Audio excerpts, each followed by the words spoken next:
महिलाओं के प्रति बहुत ज्यादा संवेदनशीलता, महिलाओं के प्रति हो रहे अत्याचारों को रोकने के लिए, कम करने के लिए हमारे देश की गवर्नमेंट के द्वारा सालों से प्रयास किए जा रहे हैं कि एक अच्छे कानून की व्यवस्था की जाए जिससे महिलाओं के ऊपर हो रहे अत्याचारों को कम किया जा सके। लेकिन कभी कभी ऐसा देखा जाता है, अभी की डेट में 60% केसेस में ऐसा देखा जाता है कि जो फैमिली कोर्ट में जितने भी केसेस लग रहे हैं, इसमें 60% लगभग ऐसे केस हैं जिसपे महिलाएं जो हैं, जो महिला पक्ष है, वो अपने देश के द्वारा बनाए गए कानूनों का दुरुपयोग कर रहा है। ऐसे ही एक केस के बारे में आज डिस्कस करने वाले हैं, जिस केस का टाइटल है शैलेंद्र चंद्रा वर्सेस भारतीय चंद्रा। शैलेंद्र चंद्रा और भारतीय चंद्रा की शादी हुई थी 2011 में। 2012 में एक बेबी के होने के 2 से 3 महीने के बाद इनकी पत्नी भारतीय चंद्रा अपने मायके चली जाती हैं बिना शैलेश चंद्रा मतलब अपने पति को बताए। लगभग 2 से 3 साल वो अपने मायके में रहती हैं। इस बीच उनके पति के द्वारा बहुत बार उन्हें बोला जाता है कि आप आ जाओ और आके यहाँ पर रहो।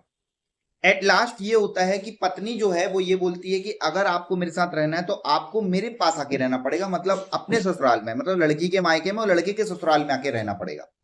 और बार बार यही कहा गया। 1-2 साल के बाद जब पति के द्वारा इस पे डिनाई किया गया कि वो अपनी फैमिली को छोड़ के नहीं जाएगा, तो भारतीय चंद्रा के द्वारा उनके ऊपर बहुत सारे केसेस लगा दिए गए। जो शैलेश चंद्रा थे वो परेशान होकर चले गए छत्तीसगढ़ हाईकोर्ट। माननीय छत्तीसगढ़ हाईकोर्ट में उन्होंने केस फाइल कर दिया और उन्होंने ये बताया कि मेरी पत्नी के द्वारा सर मुझे लगातार प्रताड़ित किया जा रहा है और मानसिक क्रूरता के दायरे पे ये आता है। महिला के द्वारा बार बार मुझे जान दे देने की धमकी, झूठे केस में फंसा देने की धमकी, मैं आत्महत्या कर लूंगी और तुम्हें फंसा दूंगी, तुम्हारे पूरे परिवार को जेल भेज दूंगी, इस टाइप की धमकी। इसके अलावा अगर तुम मेरे घर में आके नहीं रहोगे तो मैं तुम्हारे ऊपर बहुत सारे एलिगेशन लगा दूंगी, 376 के मामले में तुम्हें फंसा दूंगी, 377 के मामले में तुम्हें फंसा दूंगी, इस टाइप के बहुत सारे एलिगेशन करके और उसे मानसिक रूप से प्रताड़ित किया जा रहा था।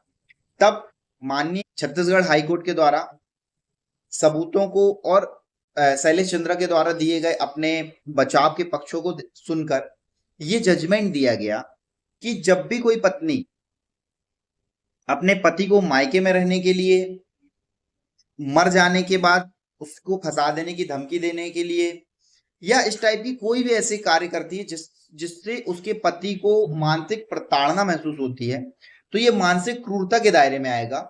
और मानसिक क्रूरता के दायरे में अगर कोई केस आता है तो केस को, तलाक को इंस्टेंट अप्रूव कर दिया जाएगा, एलोमनी जो है वो कम कर दी जाएगी।